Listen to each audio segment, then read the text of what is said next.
left and you get back to tie. Just what'd you make of your guys' late game execution up until that straight shot? You know, there's things we still need to clean up for sure.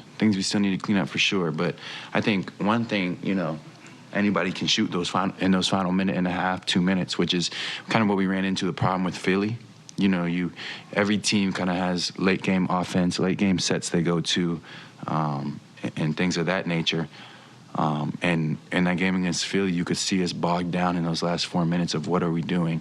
I think today we kind of just kept our flow in those moments, and if you're open, shoot it, attack them, spread them out, and it was able to generate some points late. So I think that's something that we can build off of, and understanding what we want to execute down the stretch.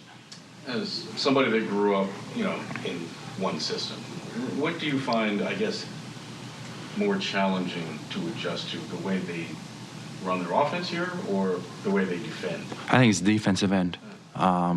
Defense in the NBA, there's a lot of ways to do it, and it's all kind of on principles, you know, principles. And not to make any excuses, right, but for 4 years, I've had a coaching staff who was very adamant on certain principles, and, you know, it was on us to execute them at a high level, and after day after day after day of working on them, they get a little ingrained in your head, right? So some of the principles we have here in Brooklyn are almost complete opposite. You know, so it's a lot of it, you know, it is largely the same. Defense is defense, you got to stop the other team. But once we kind of iron out those instances where, you know, you're reacting a quarter of a second later, I think our defense will be a lot sharper once that becomes instinct, you know, once we're playing on that.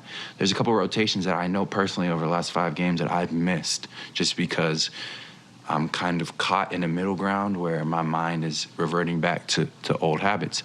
But I think it's getting better. And, you know, as long as we continue to clean it up, and I think when we're the aggressors on the defensive end, that covers for a lot. You know, when we're the aggressors, that covers for a lot of that indecisiveness. So, you know, it's a work in progress, and it's something that I think we'll be able to build off of.